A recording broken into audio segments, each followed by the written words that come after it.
Olha só, querido Vitor, obrigado pela pergunta. Você não me disse no que você fica inquieto em relação a Lilith. Porque se for quanto ao texto, sim, o texto hebraico menciona Lilith. Traduções diversas mencionam. Isso é um fato comum, é corrente. Do ponto de vista textual, é isso mesmo. Segunda coisa, quem foi Lilith? Lilith é uma figura mítica. E não existe nenhuma razão para se pensar em Lilith como uma figura não mítica, apenas como um ente mítico. Por que não existe nenhuma razão? Porque a leitura da história de Lilith é absolutamente fabulosa. Qualquer um que lê, vê que está lidando com uma fábula, como a história de Medusa, a história da Hidra, como a história de Perseu. Você sabe que está lidando, é só ler o texto. Terceiro, é uma figura mítica pré-hebreia. Ela já é uma figura mítica na Mesopotâmia, pré-abraâmica. Estava presente lá, com parte da cultura. Em lugares diferentes daquela época no mundo, a Lilith tinha interpretações um pouco distintas, diferentes. Não há uma única versão para ela. O que eu pessoalmente acho? Eu acho de uma irrelevância total, porque aqui se fala, associa-se a Lilith aos ambientes amaldiçoados que passam a ser geografias de habitação de fantasmas e demônios, tipo a ruína mal-assombrada, a casa mal-assombrada. É um assunto recorrente aqui, eu já falei sobre isso, tanto que cansei de falar. E aqui no Papo de Graça está tudo gravado, aí embaixo, uma multidão de documentários, de conversas sobre isso. Então eu não tenho nenhuma dificuldade, eu creio em lugares que ficam mal assombrados, lugares que durante anos foram objeto de morte, de chacina, de ódio, deixam impressões, deixam resíduos de hologramas psíquicos das maldades passando de maneira recorrente naqueles ambientes. E quem penetra naqueles ambientes tendo alguma sensibilidade, vê logo. Alguns começam a perceber depois, quando algumas suscetibilidades espirituais abrem o indivíduo para aquela detecção, e não antes. Então é nesse contexto que se usa a figura da Lilith. Praticamente Isaías está descrevendo um cenário mais ou menos como se hoje eu dissesse: aquele é o lugar que vai ficar cheio de pombagiras, exus e fantasmagorias da perversidade, porque a boca do Senhor o disse. Só isto. Estaria usando uma linguagem do imaginário que todo contemporâneo entendia. Ele está pintando com cores vivas e não com uma tentativa descritiva de fazer a anamnese do mundo espiritual. A leitura de Isaías 34, tendo Jesus como chave hermenêutica, me faz consentir com isto e não passar daí. Entendeu, meu amigo? Um beijo para você, Vitor. Vamos lá, Braulito, Vamos falta lá, pouco tempo aqui. Bíblia. Mas podem mandar mais perguntas. Claro. E, Vitor, quando você mandar, diga em que isso te perturba, tá? Para não ser só uma curiosidade. Porque, do contrário, basta entrar no Google, escreve Lilith, você só não vai ter esta conclusão que eu dei aqui. Mas você a tem, por exemplo, no meu livro Tábuas de Eva. Se você comprar o meu livro Tábuas de Eva e o ler, ele gira muito em torno da figura mítica da Lilith. O Tábuas de Eva, Lilith, é um dos 3 personagens mais importantes do meu livro. Dá uma lida lá, que eu viajo por dentro dessa fábula e dessa mística, e para tratar de coisas reais, do ponto de vista psicológico e espiritual. É uma ficção carregada do elemento espiritual real, descrito na Bíblia.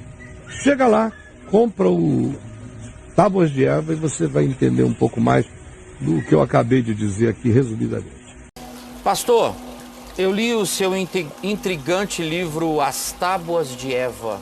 Está lá na loja do site, quem quiser. O qual fala da anti-Eva. 2 pontos. Mulher que se rebelou contra a submissão a Adão, tornando-se a diabólica Lilith, sendo que a Eva original referia-se a Adão como meu senhor e vivia culpa total por tê-lo feito pecar. Eu também li o seu texto no site, O Homem e a Mulher... Mas isso aí vem de um livro apócrifo. Tá. Não tem nada a ver. Lá o texto do livro, Tábuas de Eva, diz... Lá no final, inclusive, quando o cara acorda, ele se dá conta que ele tinha tido um sonho. Ele tinha entrado no livro da Assunção de Moisés, que é onde aquela narrativa está feita. O meu livro usa os elementos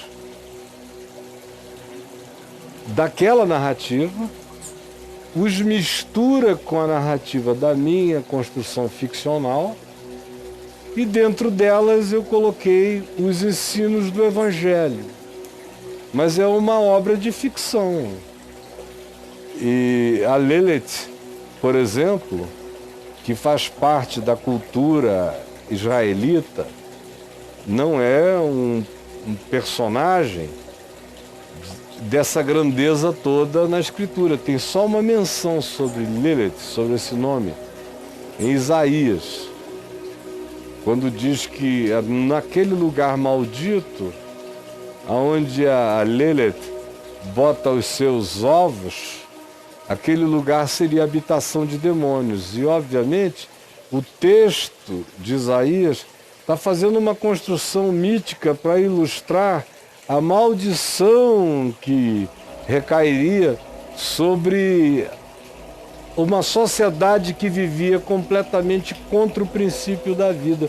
Entraria em ruínas e o seu juízo seria ser apenas um lugar de desolação. Na antiguidade, quando um lugar tinha sido uma cidade e tinha sido destruída e viravam só ruínas, aquele lugar era uma simbolização de maldição, porque aonde a vida não pôde continuar. Então, na Escritura está muito cheia dessa linguagem que carrega essa simbologia tão marcante para o homem antigo.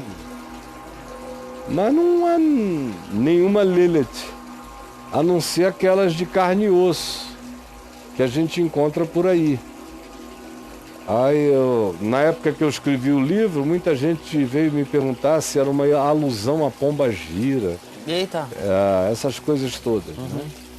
Eu digo, não, eu expliquei. É que o pessoal cristão tem uma dificuldade enorme de ler ficção. Tudo tem que ser literal, entendeu? Você não pode só brincar com a imaginação e contar uma história que tem um fundo moral, teológico, ético por trás de tudo, mas é só uma fábula, uma história. Assim como eu não fui para o Iraque com Abelardo Ramês, foi só uma construção. Fui sim, na minha mente, imaginação e na viagem que eu interiormente estava fazendo naqueles dias. Aquele livro é muito mais uma catarse do meu momento. Eu escrevi aquele livro em um mês, ou menos do que isso, em 15 dias, em janeiro do ano 2000. Foi rapidinho, hein? Eu, quando sento, vai rápido. Eu não consigo ficar escrevendo um livro muito tempo. Não. Desova logo. Eu vou aí, entra no transe e eu não consigo mais parar. Aí ela continua dizendo o seguinte: eu também li em seu site o texto O Homem e a Mulher como ilustração de autoridade espiritual, que relata o ataque espiritual sofrido pelo Senhor e sua esposa em 2006, contra o qual no início apenas ela orou sem efeito, e apenas quando o Senhor, como homem, rugiu na autoridade de Deus, aí quando... Mas não foi porque eu sou homem e ela uma mulher.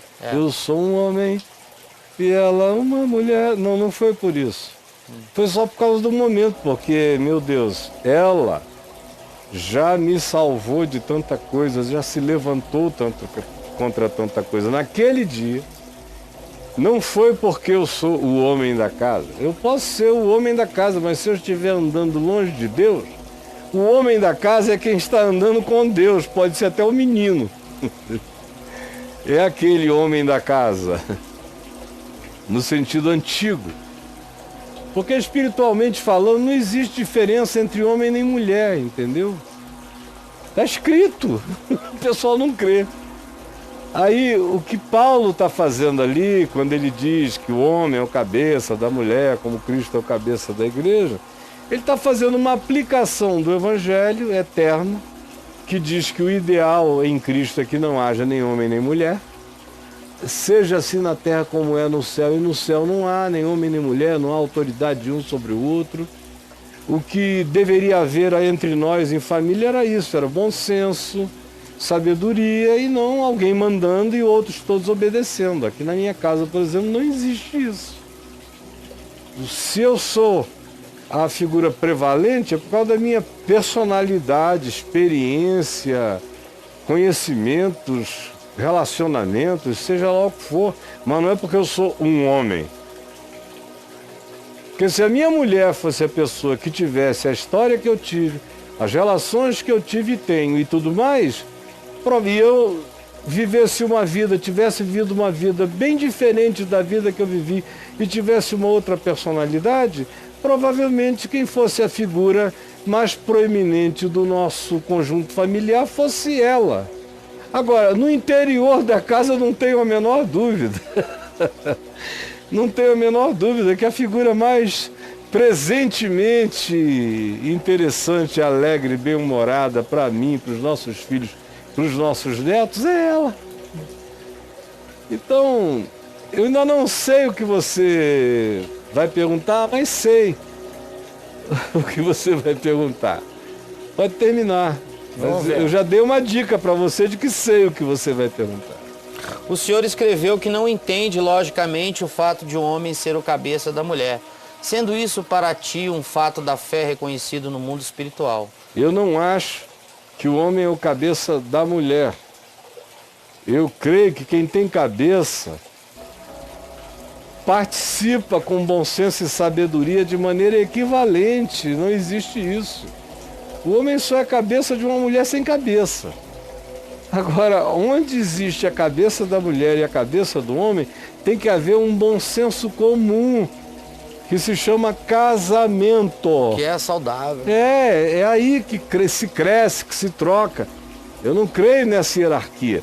Aqui na minha casa, por exemplo, não existe isso. Jamais houve nem haverá, com a graça de Deus. Dizendo, vai ser assim, porque eu sou o homem da casa e é assim que vai ser. Olha, no dia que eu apelar para um negócio desse, eu prefiro ir embora. Porque, sinceramente, eu não quero nenhuma solução que não decorra de sabedoria, acordo, bom senso. Entre nós. E aí? Aí ela fala agora de si. Eu sou uma mulher jovem e não quero agir segundo o espírito do meu tempo, mas sim segundo o espírito de Deus. Então eu pergunto, Caio, para Deus minha oração não é tão valiosa, eficaz quanto a de um homem? Que isso? Eu nasci para ser submissa? Não, minha filha. Não proceder assim seria me diabolizar? Olha Deus só. criou homem e mulher para papéis diferentes? Não, minha filhinha. Claro, biologicamente eu consigo fazer filho, mas não consigo pari-los. Então são já... essas diferenças assim. Agora, relacionalmente falando, quando Paulo escreveu o que escreveu, são cartas de 2000 anos atrás para uma sociedade patriarcal. Pelo amor de Deus, é só ver. O que Paulo está tentando é organizar o caos. É. Só isso. Aí no meu portal tem um texto que eu mando ler toda hora, que são princípios eternos e aplicativos relativos, eu acho. Circunstanciais. Lá no meu portal, se você vai no menu, lá em cima tem um lugarzinho escrito textos. Ali tem uma série, tem vários links. Um deles se chama A Mente de Paulo. Eu recomendaria você ler os textos que tem ali da mente de Paulo, são tão esclarecedores. O cara que lê aquilo aprende a entender Paulo e a olhar para o Novo Testamento. A maior parte dos textos do Novo Testamento são cartas de Paulo. Aprende a ver a época, o tempo, porque ele disse aquilo, em que circunstâncias. Achou aí o... Sim, eu tô aqui, eu entrei aqui só para falar da mente de Paulo, né, que você colocou aqui, ó, textos, a mente de Paulo, ok? Isso. Aí eu criei uma aba aqui com princípios eternos e aplicativos relativos, eu acho. Relativos. Eu escrevi correndo aqui. Vamos ver, eu já pedi muitas vezes aqui esse mesmo texto. Aqui, ó, os princípios imutáveis e aplicativos circunstanciais. Se você lê isso aí, minha filha, e depois entrar na mente de Paulo, você vai entender tudo. A diferença de tempos e o que Paulo estava fazendo. O princípio eterno era um.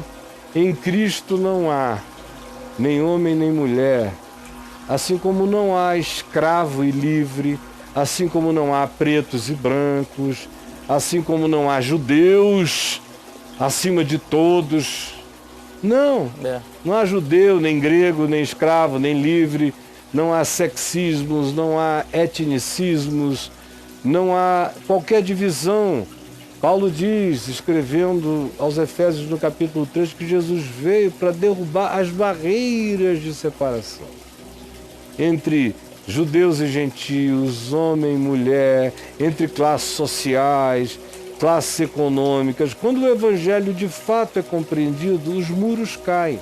Quando o Evangelho não é compreendido, os muros são erguidos. É fácil a gente saber onde tem Evangelho. Quanto mais Evangelho, menos muro. Quanto menos Evangelho, mais muro. Pois bem, o princípio eterno é esse. Em Cristo não há essas separações. Isso é coisa do diabo, da cultura machista, chauvinista, dominadora, controladora, tribalista, patriarcal. É isso que as pessoas cultuam como sendo normal, mas que o Evangelho deixou para trás. Isso tem a ver com o mundo. No Evangelho, o princípio é outro.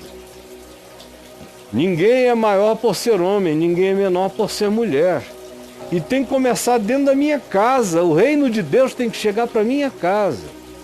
Onde não há homem nem mulher, o que há é sabedoria, há evangelho, há diálogo, há respeito, há reverência, há bom senso e há prazer no acordo, na comunhão do entendimento, na facilitação da vida. É só isso. Agora, Paulo, conquanto declare que teria que ser assim, deveria ser assim, ele estava lidando num mundo que não era assim, onde havia escravos, havia livres, havia gente que tinha privilégios exacerbados, outros que nem humanos eram considerados. A mulher em determinados lugares tinha um pouco mais espaço, em outras ela era totalmente inexistente, acachapada, esmagada, trocada, preterida. Por isso Paulo diz, olha, o homem é o cabeça da mulher, mas como Cristo. E como cabeça da mulher, ele tem que ser como Cristo. E aí Paulo acaba com essa história de hierarquia quando ele diz, portanto, como Cristo, ame a sua mulher. Portanto, como Cristo, dê a vida pela sua mulher. Portanto, como Cristo, cuide da sua mulher. Porquanto, como Cristo, respeite a sua mulher. E você, mulher, seja submissa ao seu marido. Portanto, trate-o com consideração. Submissão é uma missão de base, de apoio idôneo. Mantenham-se olhando um no olho do outro, sejam um amparo um para o outro. Ele está diminuindo o agravo das separações, das humilhações, das hierarquizações perversas da antiguidade e que os crentes, porque está escrito no Novo Testamento, querem manter isso como um padrão hierarquizante de uma sociedade que não melhorará o mundo porque não consegue melhorar a si mesmo. Eu estou falando do que você e eu chamamos igreja. Vamos lá, brother. Mas não, filha, nada disso não. A tua oração é igual a minha, da minha mulher é igual a minha, de todo mundo. A religião é uma porcaria. Já imaginou um mundo onde Deus dissesse, não, manda um homem orar que é para eu ouvir? Esse Deus era Zeus, era um cara ali do Monte Olimpo. Ele faz a acepção. Na Grécia, é um Deus que diz não, que não há acepção de pessoas, só ouve melhor oração de homem. Só pensa, vê se tem alguma coisa.